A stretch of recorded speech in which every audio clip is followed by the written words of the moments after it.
les Américains s'inscrivent totalement dans les accords que le président Roosevelt et le roi Abdelaziz avaient conclus en 1944. Et en échange d'un accès au pétrole, les Américains garantissent la protection des pays arabes producteurs de pétrole. Donc la guerre du Golfe, c'est l'illustration parfaite de cette doctrine qui se poursuit encore. Le 2 août 1990, les armées irakiennes de Saddam Hussein envahissent le Koweït. En à peine une journée, la 4e armée du monde anéantit la faible résistance koweïtienne. Toutes les tentatives diplomatiques ayant échoué, une coalition militaire internationale se constitue alors sous l'égide de l'ONU pour libérer le Koweït par les armes et protéger les autres pays de la région des visées expansionnistes de Saddam Hussein. Le 24 février 1991, l'opération terrestre appelée opération Desert Storm ou Tempête du désert est déclenchée après plus d'1 mois de bombardements et de préparation d'artillerie. En quelques jours, les forces alliées écrasent l'armée irakienne, libèrent le Koweït et atteignent Bagdad. Les suites de ce conflit qui prendra le nom de guerre du Golfe sont nombreuses et lourdes de conséquences. Mais pour bien comprendre tout ce qui s'est passé, revivons étape par étape tous ces événements.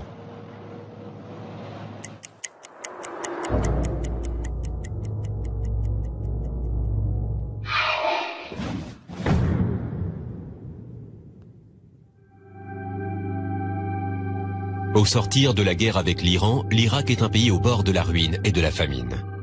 8 longues années de guerre, de 1980 à 1988, ont fait de nombreuses victimes, tant civiles que militaires, plus de 300 000 selon les estimations. C'était une guerre atroce, hein, dont la communauté internationale s'est absolument pas mêlée, parce que allez, ça se passe entre eux, à la limite ça arrange tout le monde. Et il y a quand même eu, ça a été la première fois qu'on a vu ce que c'était vraiment qu'une guerre chimique. L'Irak, pour constituer et entretenir une armée aussi moderne et nombreuse, a dû emprunter des sommes considérables à l'étranger. L'un des principaux prêteurs est l'Arabie Saoudite. Juste après, on trouve le Koweït avec près de 15 milliards de dollars. Historiquement, le Koweït faisait partie d'une ancienne province de l'Empire ottoman appelée le Vilayet de Bassora. L'Empire ottoman, qui est le reliquat de l'ancien empire musulman, s'appuie géographiquement, certes, sur l'actuelle Turquie, mais aussi dispose de possessions sur l'actuelle Jordanie. Il redescend jusqu'au fond du Golfe Persique, à savoir qu'il prend il prend pratiquement tout l'Irak sous son aile et une partie de l'Arabie saoudite. L'Irak, devenu indépendant en 1932 et se considérant comme l'héritier direct des valeurs et traditions de l'Empire ottoman démembré, réclame la possession de cette région dès 1933. En 1961, le Koweït devient un émirat, accède à l'indépendance et prend le contrôle des gisements pétrolifères. Immédiatement, l'Irak refuse de reconnaître l'indépendance du Koweït et masse des troupes à la frontière.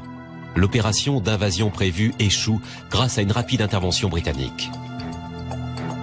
30 ans plus tard, en 1990, le Koweït, assis sur une manne pétrolière incroyable, est devenu une puissance économique de premier plan dans cette région du monde. C'est aussi un petit pays faiblement défendu, dont les richesses excitent la convoitise de son puissant voisin, l'Irak. Depuis 1986, existe un contre-choc pétrolier. En gros, les prix du pétrole diminuent. Évidemment, l'Irak, même s'il dispose de très importantes réserves pétrolières, s'il veut les ménager quelque peu, n'a plus le droit, n'a plus cette liberté de manœuvre concernant sa production pétrolière. Et d'autre part, se rend compte qu'il fait face également à des concurrents, dont le petit Koweït, situé à côté, qui dispose de réserves tout à fait confortables. Koweït, à l'égard duquel il a toujours eu, et l'Irak a toujours eu d'une façon générale, des revendications d'ordre territorial, considérant qu'il s'agit d'une province perdue qui aurait gagné son indépendance en même temps que le retrait des Britanniques, un peu avant 1962.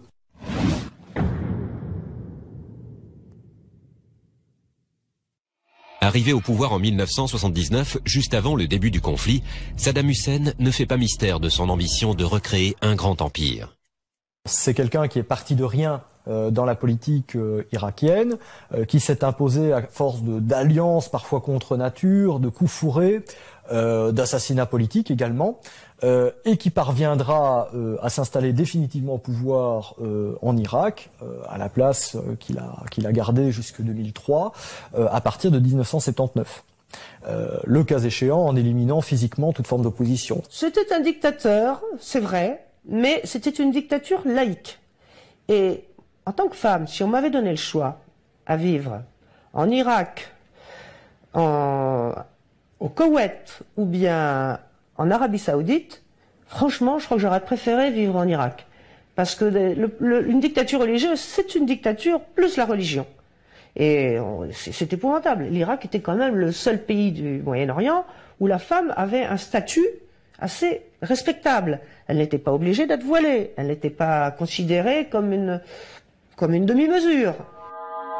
En 1988, il se présente comme le vainqueur du conflit et comme le défenseur des nations arabes modernes face à l'intégrisme iranien.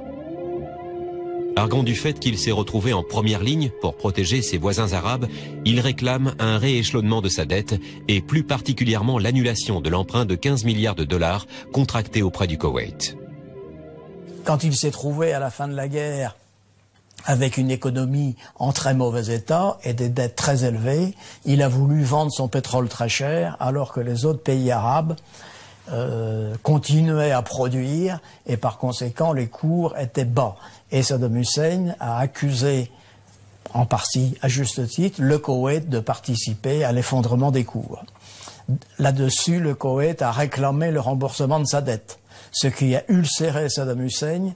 Pour soutenir l'effort de guerre contre l'Iran, une énorme partie des richesses du pays a été drainée vers le complexe militaro-industriel au détriment des besoins immédiats du peuple irakien et du développement normal du pays. Saddam Hussein va se servir de la grogne de la population irakienne en la détournant vers un but alléchant, conquérir le Koweït dont l'opulence et les richesses naturelles et financières doivent servir à faire redémarrer l'économie irakienne.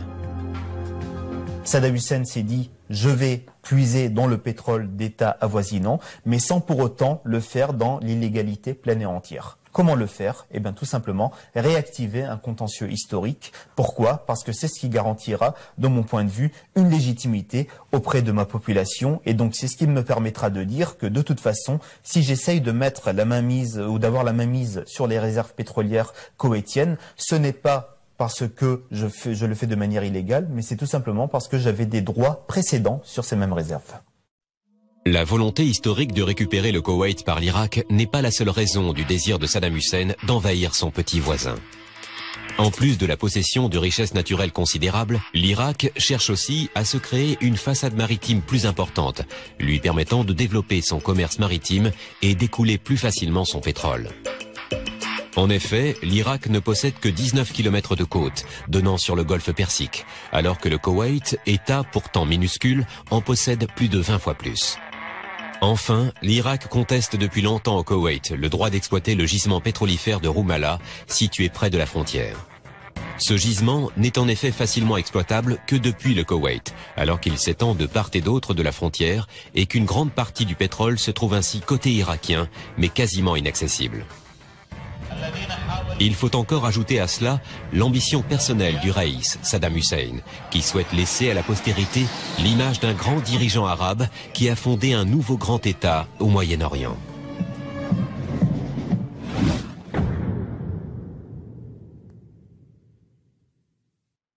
En ce qui concerne l'Irak, Israël a sur le sujet une position ambiguë.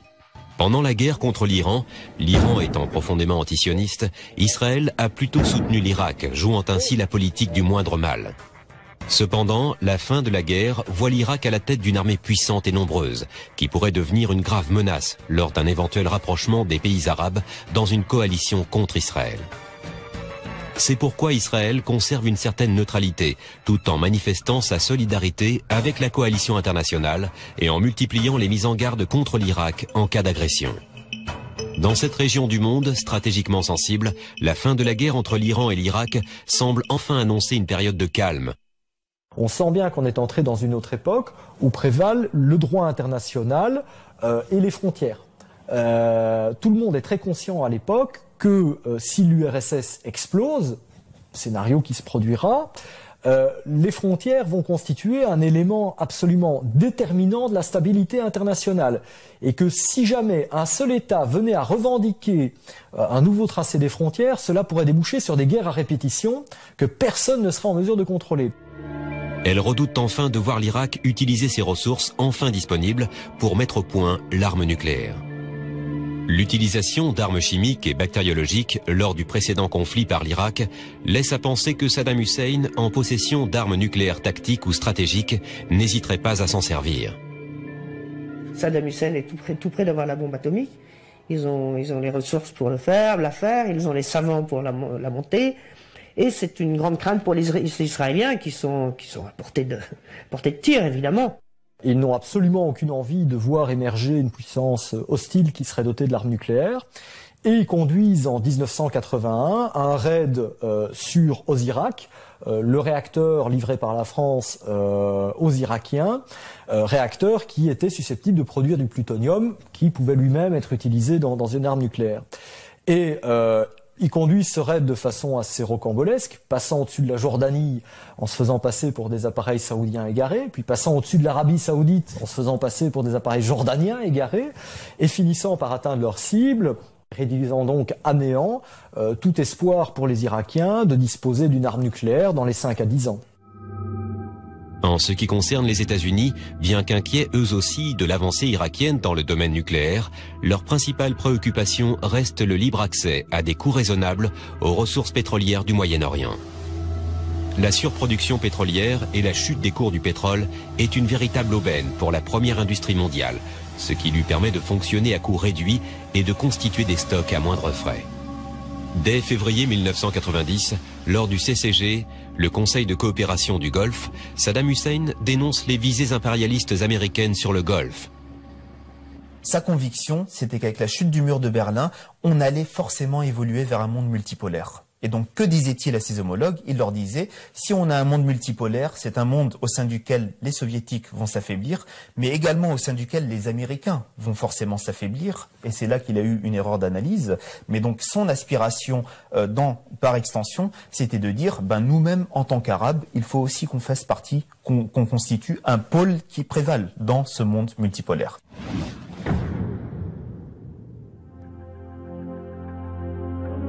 En mai, l'Irak, par l'intermédiaire de son ministre des Affaires étrangères, Tarek Aziz, dénonce officiellement la politique de surproduction pétrolière des pays producteurs et exige une réévaluation des prix du pétrole. En juillet 1990, le Koweït refuse de payer l'indemnisation demandée par l'Irak, environ 10 milliards de dollars, en compensation du pétrole extrait du gisement de Rumalah depuis 1980. Le 27 juillet 1990 à Genève, les pays producteurs de l'OPEP acceptent en revanche que le prix du pétrole brut passe de 18 à 21 $ le baril. Mais cela ne satisfait cependant pas l'Irak qui réclamait un minimum de 25 $ le baril.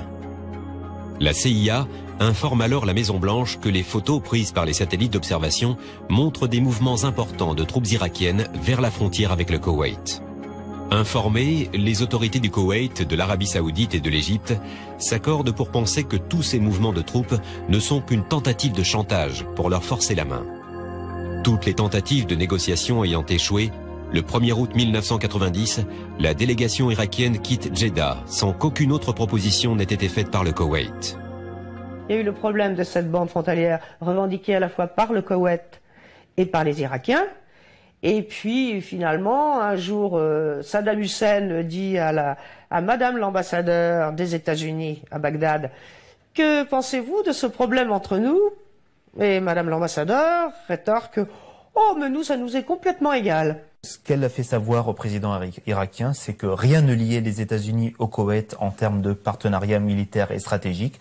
Et donc, à partir de là, si l'Irak venait à envahir le Koweït, les États-Unis considéraient que ce serait là une affaire purement inter-arabe, selon les termes de l'ambassadeur à l'époque. L'ordre d'invasion du Koweït est alors donné à l'armée irakienne.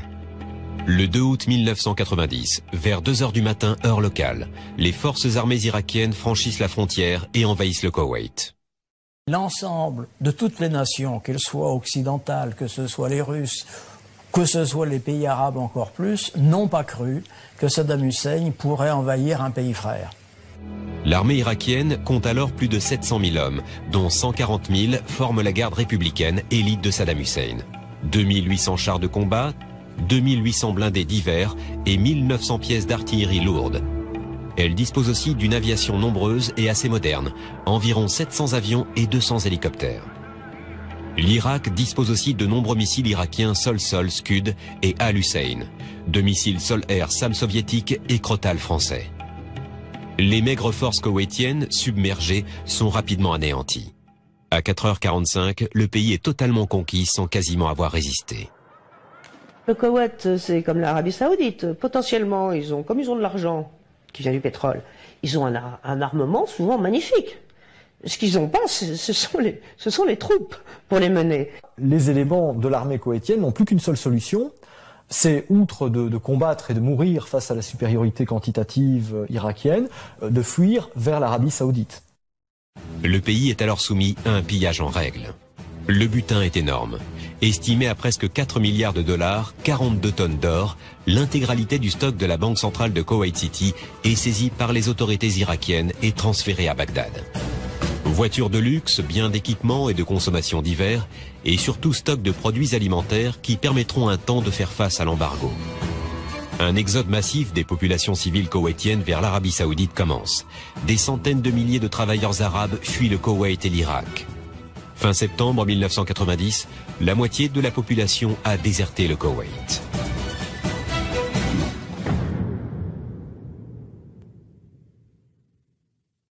Mis à part les Palestiniens et certains pays qui soutiennent Saddam Hussein, l'invasion du Koweït déclenche une réaction quasi unanime de condamnation par tous les autres pays. Au moment où l'Irak de Saddam Hussein envahit le Koweït, c'est clairement interprété du point de vue occidental comme un défi à ce nouvel ordre mondial fait de paix et de coopération vers lequel les politiques aimeraient se diriger. Le 2 août 1990, à 6 h du matin, à la demande du Koweït et des États-Unis, le Conseil de sécurité de l'ONU, réuni en urgence, adopte à l'unanimité la résolution 660 qui exige le retrait inconditionnel des forces irakiennes du Koweït. La France, la Grande-Bretagne et les États-Unis décident le boycott financier et le gel des avoirs irakiens ainsi que le blocage des avoirs koweïtiens pour empêcher l'Irak de s'en saisir. Le 6 août 1990, la résolution 661 de l'ONU décide de mettre en place un embargo total contre l'Irak. Cette décision engendre immédiatement une situation de crise majeure. Possédant du pétrole brut, mais ne disposant pas de raffinerie, une grave pénurie de carburant touche rapidement le pays. De plus, l'exportation de pétrole brut étant l'une des principales sources de devises fortes, une crise financière se développe. Le boycott industriel met fin aux importations de matériel technique et de pièces détachées diverses, qui paralysent bientôt l'outil industriel. Paradoxalement, c'est le boycott militaire sur la vente d'armes qui se révèle assez peu opérant, compte tenu des importants stocks irakiens. En revanche, le blocus alimentaire est catastrophique pour le pays. Malgré la saisie de stocks importants au Koweït, la fin des importations de céréales, de viande, de fruits et d'aliments pour le bétail engendrera un rationnement alimentaire dès septembre 1990.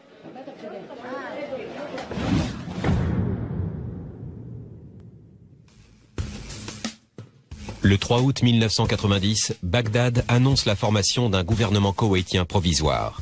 Dès le 6 août 1990, des centaines de ressortissants étrangers sont emmenés en captivité. Ils sont pour la plupart regroupés sur des sites stratégiques en Irak, comme armes de dissuasion contre d'éventuels bombardements. Bagdad les appellera les hôtes de la paix. Devant cet état de fait, le 8 août 1990, l'opération Bouclier du désert, ou Desert Shield, commence. L'opération Bouclier du désert a, dans un premier temps, consisté à amener des troupes pour empêcher l'armée irakienne d'aller plus loin, parce qu'on imaginait que Saddam Hussein puisse avoir un certain nombre de visées sur d'autres pays. Je vous rappelle que les puits de pétrole, les principaux puits de pétrole saoudiens se trouvent juste au sud du Koweït. Les premiers avions gros porteurs américains arrivent à Dharan, en Arabie Saoudite, et commencent à décharger hommes et matériel. Le 25 août 1990, le Conseil de sécurité de l'ONU autorise l'emploi de la force pour faire respecter l'embargo. Le 29 août, l'Irak annonce l'annexion définitive du Koweït qui devient la 19e province irakienne. Le 15 septembre, c'est au tour de la France de rejoindre la coalition. C'est le début de l'opération Daguet. Doit-on ou ne doit-on pas exécuter les résolutions conformes au droit international? Fin octobre 1990, plus de 200 000 soldats américains sont envoyés dans le Golfe. En novembre, 200 000 autres soldats américains sont envoyés en renfort. Le 29 novembre, l'ONU lance un ultimatum et autorise l'emploi de la force contre l'Irak s'il n'a pas quitté le sol koweïtien avant le 15 janvier 1991. Le 24 décembre 1990, Bagdad déclare qu'en cas de conflit, Israël sera son principal objectif. Le 9 janvier 1991, le Sénat américain autorise George Bush à lancer une opération militaire dans le Golfe. En France, le 16 janvier 1991 au matin, l'Assemblée nationale et le Sénat approuvent la décision de François Mitterrand d'intervenir militairement dans le Golfe.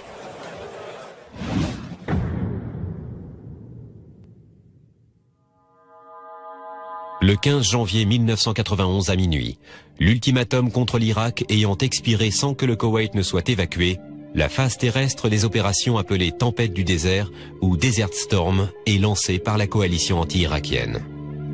C'est au total 28 pays qui participent directement ou non à l'opération Tempête du désert. Il y avait tous les pays qui avaient un petit contingent, même symbolique, mais pour dire qu'ils étaient d'accord avec la guerre. Et puis, il y avait aussi un certain nombre de pays arabes qui étaient partie prenante contre Saddam Hussein. Et ça, c'était très important pour les Américains et les Français d'avoir des pays arabes avec eux. Et c'est comme ça qu'ils ont négocié avec la Syrie. Mais c'était vraiment un jeu là encore du poker. Tu viens avec nous pendant la guerre du Golfe et on te donne le Liban. Le Liban a été sacrifié au profit de la guerre du Golfe. L'Iran et Israël, tout en étant favorables à la coalition, resteront neutres et n'enverront pas de soldats se battre au Koweït. Les Israéliens vont vouloir participer, mais les Américains vont tout faire pour les dissuader de participer. Et en l'occurrence, ils leur diront « Restez où vous êtes, parce que votre participation va compromettre la présence des Arabes à nos côtés.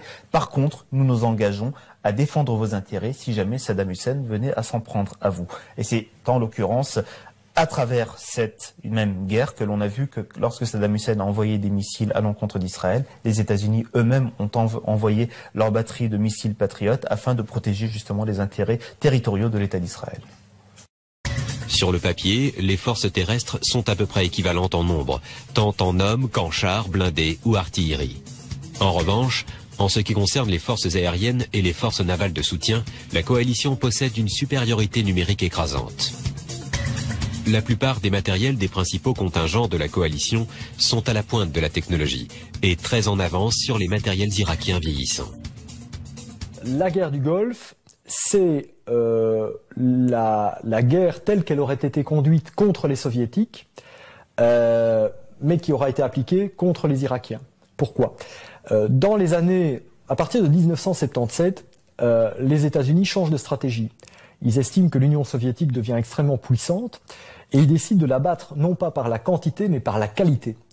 Et toute une série d'armements sont dès lors conçus à ce moment-là.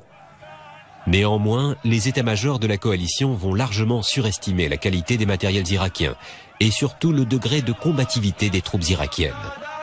La garde républicaine de Saddam Hussein, notamment, est cataloguée comme une unité d'élite équipée des meilleurs matériels et considérée comme redoutable de par son entraînement et sa motivation. Tous les médias à l'époque présentaient l'armée irakienne comme étant la 4e armée la plus puissante du monde. Donc dans ce contexte-là, Saddam Hussein avait toutes les raisons de se dire voilà, tout le monde va être dissuadé à mon encontre et personne n'osera s'en prendre à mes intérêts. Et c'est ce qui fait que finalement, il s'est enfoncé dans cette stratégie qui, bien entendu, évoluera au fur et à mesure jusqu'à provoquer la présence d'une coalition de type international contre son action. Le conflit entre alors dans sa phase active et la mise en place de l'offensive terrestre commence par des bombardements aériens à haute altitude, ainsi que par une préparation d'artillerie en règle. Tous les sites stratégiques et vitaux au Koweït et en Irak sont systématiquement pris pour cible et détruits.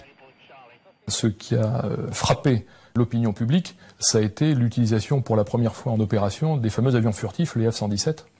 On a pu tous voir sur CNN et sur les chaînes américaines les bombes guidées par laser rentrer par les trappes d'ascenseur au-dessus des immeubles, ce qui montrait le côté tout à fait diabolique de la précision de ces frappes.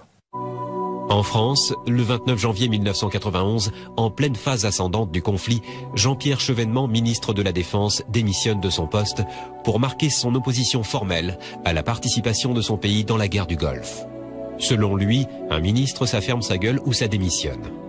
Ça a été épouvantable pour les chefs d'état-major, entre un président de la République, chef des armées, qui voulait pouvoir faire la guerre et qui ensuite a voulu la faire quand c'est devenu nécessaire, et un ministre qui voulait pas faire la guerre. Croyez-moi, ça n'a pas été facile. Et il a fallu, dans mon cas particulier, j'ai fait ce que je pensais devoir faire, mais si M. Chevènement l'avait su, j'aurais été viré dans les 24 heures. J'ai par exemple envoyé un colonel négocier, discuter avec les Américains sur les conditions d'engagement de l'armée de l'air française, alors que Chevènement avait interdit tout contact avec les Américains.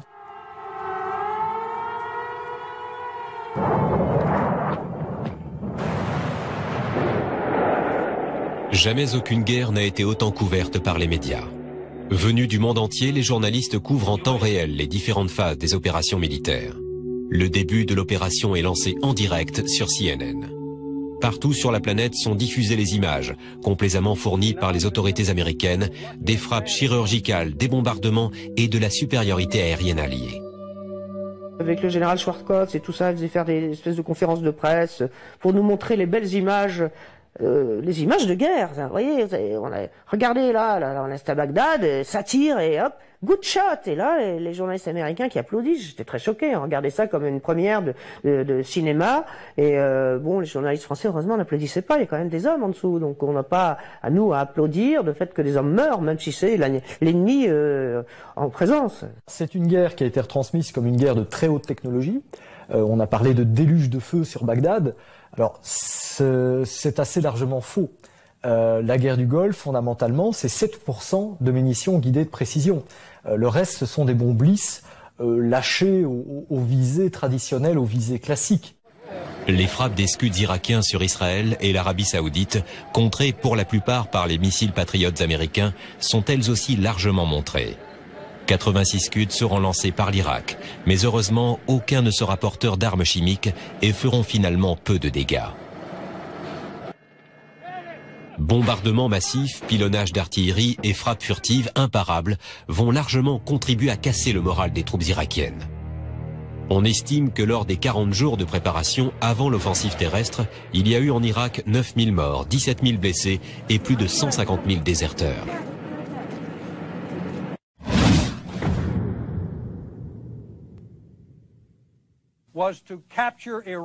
Le 24 février 1991, à 2 heures du matin, le dernier ultimatum du président George Bush ayant expiré, l'offensive terrestre débute.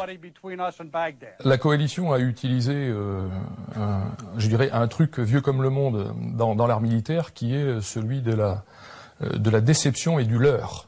Donc pendant plusieurs semaines, la coalition, par les médias interposés, a fait croire à l'armée irakienne qu'un débarquement des Marines allait intervenir sur la côte du Koweït.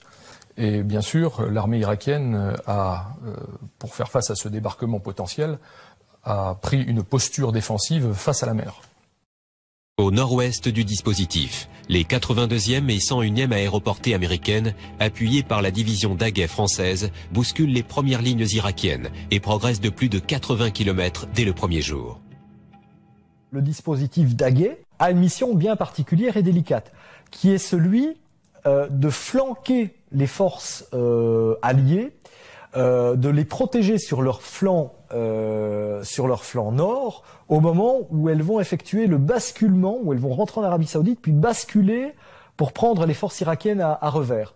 Donc il va s'agir pour les Français de bloquer toute intervention de forces irakiennes qui viendraient prendre à contre-revers les forces alliées.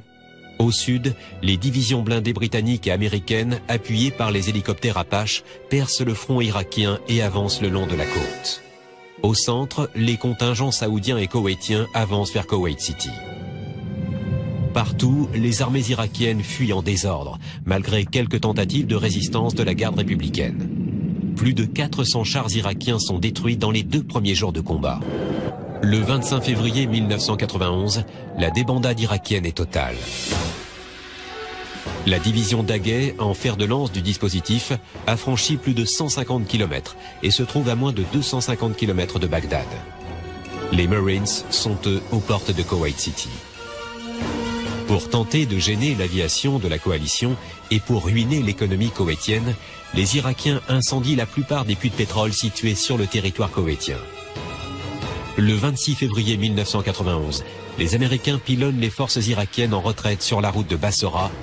Il y a eu une attaque de la coalition sur la route Kuwait City-Bassora. Et nous, on a surnommé ça la route de la mort, tout simplement parce que en une demi-heure de temps, la coalition a bombardé, a tué 25 000 personnes sur cette route. C'était la punition ultime de la guerre du Golfe. Le 27 février 1991, à 4 heures du matin, le premier contingent koweïtien pénètre dans Kuwait City, abandonné par les forces armées irakiennes. Peu avant minuit, Bagdad annonce que ses troupes ont reçu l'ordre de revenir sur les bases de départ, occupées avant l'invasion du Koweït. Le Koweït est intégralement libéré. Tempête du désert est un succès total, presque une promenade militaire. C'était pas une vraie guerre. Les militaires français l'ont même dit. On est rentré comme dans du beurre. C'est-à-dire qu'il n'y avait plus de combattants. Saddam Hussein et surtout les officiers avaient abandonné leurs troupes de première ligne depuis plus de 2 mois. Et ces pauvres gars qui étaient dans le désert, qui étaient tout maigres, qui avaient 18 ans à peine, ils étaient là, ils n'avaient pas de radio, parce que les radios ne marchaient plus depuis 2 mois. Donc ils avaient pratiquement pas à manger, ni à boire. Donc ils n'avaient absolument pas ni la force, ni l'armement pour se battre. Le 28 février 1991, Américains et Irakiens acceptent le cessez-le-feu. La guerre du Golfe est terminée, le temps du bilan est arrivé. C'était une opération qui ne s'arrêtait absolument pas à une seule action américaine. Du point de vue des États-Unis, ça impliquait la mise en place de tout un contexte et de tout un ensemble de moyens qui passent notamment par les moyens diplomatiques. Et donc c'est en ce sens que les États-Unis, quelque part, ont voulu innover à travers cette même opération en se gagnant le soutien d'une majorité d'acteurs, tant des acteurs arabes que des acteurs internationaux.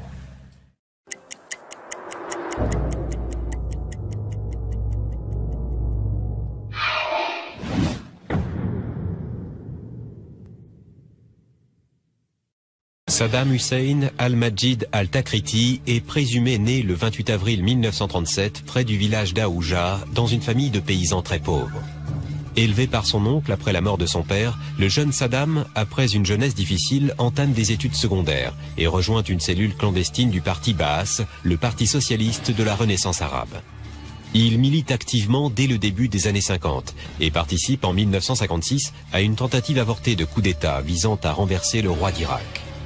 Le coup d'État du 17 juillet 1968, qui amène le parti Baas au pouvoir, lui donne l'occasion de briller. Il occupe par la suite des fonctions de plus en plus importantes pour arriver au poste de vice-président de la République irakienne en 1971. Il en profite pour prendre le contrôle total du parti Baas, qui devient un instrument à son entière dévotion. En 1972, il entame un vaste programme de nationalisation des industries pétrolières. En 1979, se sentant assez puissant, il pousse le président Ahmad Hassan al-Bakr à démissionner et devient président de la République d'Irak. Saddam Hussein, durant les 24 années qui vont suivre, dirige le pays en dictateur.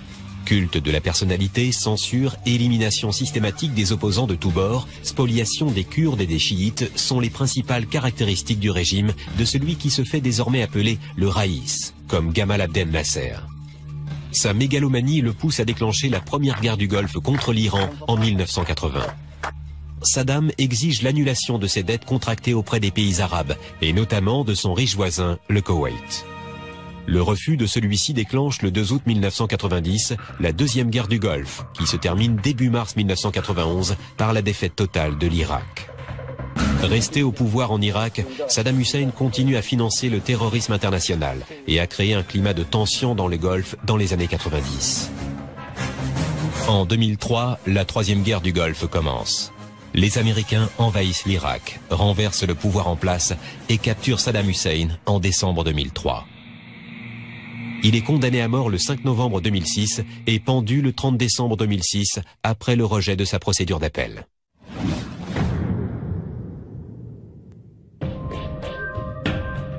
George Herbert Walker Bush est né le 12 juin 1924 à Milton, dans le Massachusetts, d'un père sénateur du Connecticut. En 1964, il se lance dans la politique et est élu en 1966 comme représentant du Texas. En 1970, il devient sénateur. En 1971, le président Richard Nixon le nomme ambassadeur des États-Unis à l'ONU. En 1979, Ronald Reagan le choisit comme colistier lors des élections présidentielles. Après la victoire de Reagan, il devient vice-président des États-Unis de 1980 à 1988. Le 8 novembre 1988, George Bush devient le 41e président des États-Unis. Sa présidence est marquée par un déficit budgétaire énorme, hérité des années Carter et Reagan. En 1989, George Bush soutient Mikhaïl Gorbatchev lors de la chute du mur de Berlin. La même année, il autorise une opération militaire qui renverse le dictateur panaméen Noriega. Le 2 août 1990, l'administration Bush réagit immédiatement et fermement lors de l'invasion du Koweït par l'Irak. Il est l'organisateur d'une gigantesque coalition anti-irakienne, tout d'abord défensive, puis offensive, sous l'égide de l'ONU, qui sortira largement victorieuse du conflit. Mais l'immense popularité que lui apporte la victoire ne tarde pas à disparaître devant les problèmes du pays. Et c'est Bill Clinton qui devient président en 1993, avantagé par le maintien du candidat Ross Perot, qui fait perdre une partie des voix républicaines à George Bush.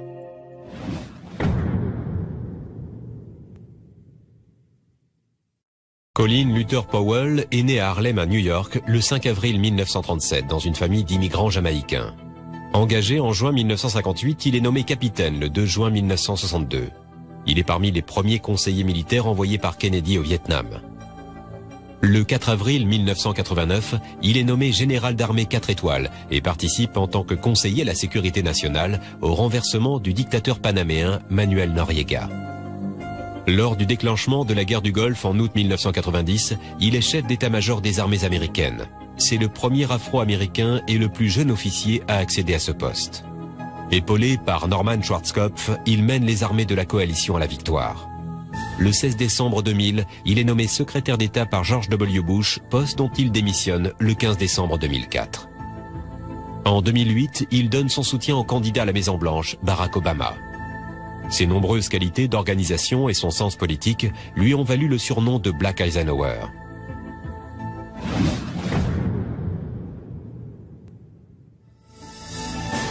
Norman Schwarzkopf est né le 22 août 1934 à Trenton, dans le New Jersey. Il a été élevé en Iran où son père commandait comme général la police privée du Shah d'Iran. Ses 110 kilos et son mètre 95, alliés à des qualités athlétiques évidentes, lui ont valu le surnom de l'ours.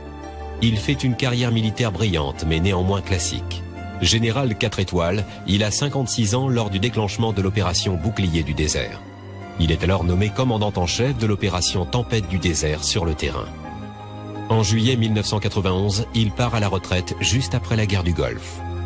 Peu après, une polémique surgit lors d'une interview de Norman Schwarzkopf qui regrette que le président George Bush ne l'ait pas laissé pénétrer plus loin jusqu'à Bagdad, capturer Saddam Hussein et réorganiser le pays comme une démocratie.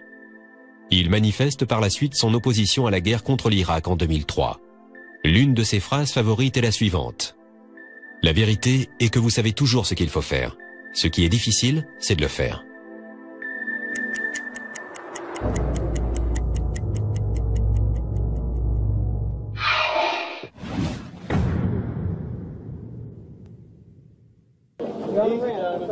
Côté allié, les pertes humaines exclusivement militaires sont très légères. 70 morts et 320 blessés américains, 6 morts et 6 blessés anglais, 2 morts et 27 blessés français, 13 morts et 43 blessés pour les contingents arabes. Plus une centaine de morts et blessés divers répartis dans tous les autres contingents. Le bilan est donc de moins d'1 millier d'hommes morts ou blessés. Il faut ajouter à cela environ une vingtaine de morts et un peu moins de 400 blessés dus aux bombardements et aux scuds irakiens en Arabie, en Jordanie et en Israël. Côté irakien, le bilan est beaucoup plus lourd. Comme toujours dans ce cas, les estimations sont difficilement vérifiables. L'Irak annonce 20 000 morts et 60 000 blessés, tandis que la coalition alliée estime que les morts se comptent à plus de 100 000. Il faut ajouter à ces chiffres plus de 175 000 prisonniers. Les pertes civiles sont encore plus dures à chiffrer. Les sources citent environ 50 000 à 130 000 morts civiles, dont presque 30 000 dues à la guerre civile d'après les combats. Dans les mois qui suivent le conflit, les soldats de la guerre du Golfe commencent à souffrir de pathologies multiples. Environ 100 000 soldats américains sur 700 000 engagés vont se plaindre de fatigue chronique, de nausées à répétition, de migraines, d'atrophie musculaire, de perte de mémoire, de troubles du sommeil et d'irritations ou de brûlures en tout genre. Encore mal compris, ce qui est rapidement appelé le syndrome de la guerre du Golfe pourrait avoir été provoqué par l'utilisation massive de munitions à l'uranium appauvri, ainsi que par la vaccination préventive contre les armes biologiques. Les bombes à l'uranium, c'est une bombe dont la tête d'ogive est en uranium, qui est un métal beaucoup plus dense, et ça permet de traverser les bunkers beaucoup plus facilement et d'avoir un char avec une seule bombinette au lieu d'en envoyer une dizaine. Donc c'est très très efficace. Seulement, les Américains savaient, l'état-major savait que c'était très dangereux pour d'abord leurs troupes au sol, parce qu'après vous avez un espèce de nuage radioactif qui reste pour très longtemps, non seulement le nuage, mais les terres, les nanoparticules, qui sont pour des années, des centaines d'années encore. Donc, nous, on a porté les frais. Les Américains, ils ont, après plusieurs commissions d'enquête, la dernière avait été nommée par Bush, et bien, manque de peau, les spécialistes, pour une fois, qui étaient des mecs à lui, mais qui sentant peut-être le vent venir, ils ont finalement admis qu'il y avait eu 82 000 morts depuis la première guerre du Golfe chez les GI, ce qui est énorme sur un contingent de 635 000 personnes. 82 000 morts et 275 000 contaminés. Il faudra attendre le 9 décembre 2000 pour qu'une association dépose enfin les premières plaintes contre X pour empoisonnement suite à la guerre du Golfe. Pendant la guerre du Golfe, on a eu des vaccins. On a pris un pré-traitement contre les neurotoxiques qui s'appelle la pyridostigmine. On a pris aussi des pilules anti-sommeil dont l'armée n'avait aucune autorisation de mise sur le marché à l'époque. Cette pilule s'appelait le Virgil, donc là on était c'est officiel, on était des cobayes puisqu'on a pris ça. Il y a eu des fameux bombardements à l'uranium pendant ce conflit, et aussi des détections d'agents chimiques, les fumées des puits de pétrole. Voilà tout ce cocktail auquel on a été exposé pendant cette guerre. De plus, pour empêcher un éventuel débarquement, le 21 janvier 1991, les Irakiens ouvrent les vannes du terminal pétrolier de Sea Island, près de Dmina, à Lamadi. 100 000 tonnes de brut se déversent dans le Golfe et vont polluer les côtes saoudiennes, koweïtiennes et iraniennes. C'est un désastre écologique sans précédent dans cette région du monde, malgré l'intervention américaine qui bombarde le terminal, interrompant ainsi l'écoulement du brut. Des barrages flottants contribuent par la suite à minimiser les dégâts sur les côtes.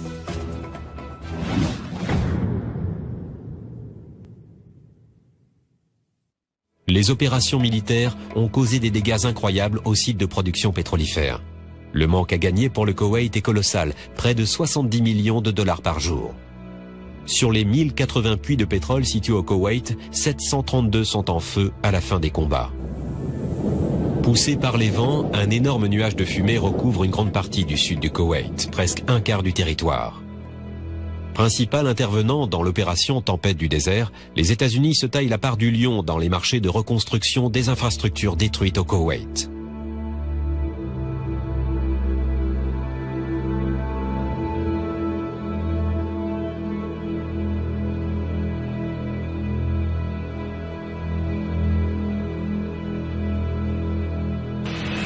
Les pays arabes désireux de faire rentrer des devises continuent à surproduire. Reconnaissant, ils maintiennent les prix du baril de pétrole à un niveau particulièrement favorable à l'industrie américaine, grosse consommatrice de produits pétroliers.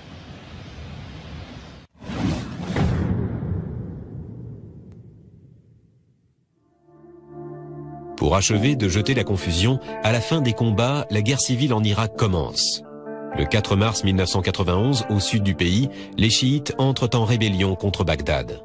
Le lendemain, c'est au tour du Kurdistan de se soulever contre le pouvoir central irakien. Saddam Hussein, un temps mis en péril, va redresser la situation et écraser la rébellion dans le sang. Kurdes et Peshmerga vont payer le prix fort pour avoir cru que Saddam Hussein était à terre et qu'il était temps de tenter le combat de l'autonomie.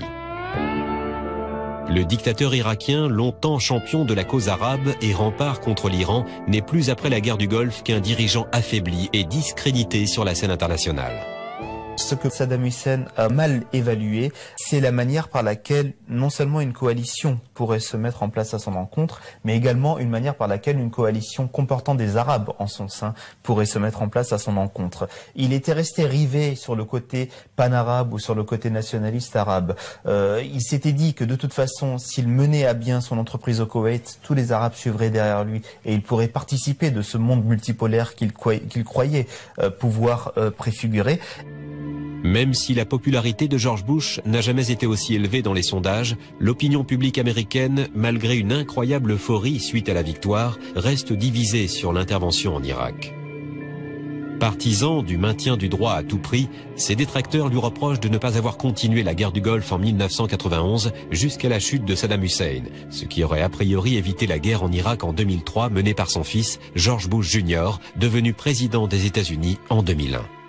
C'est une question qu'énormément de gens se sont posées et à laquelle lui-même a répondu dans son livre 4 ans à la Maison-Blanche, où il dit, et c'est écrit en 98, si nous étions allés jusqu'à Bagdad, tout d'abord la coalition aurait volé en éclats car en particulier les pays arabes n'auraient jamais accepté d'aller occuper un pays frère.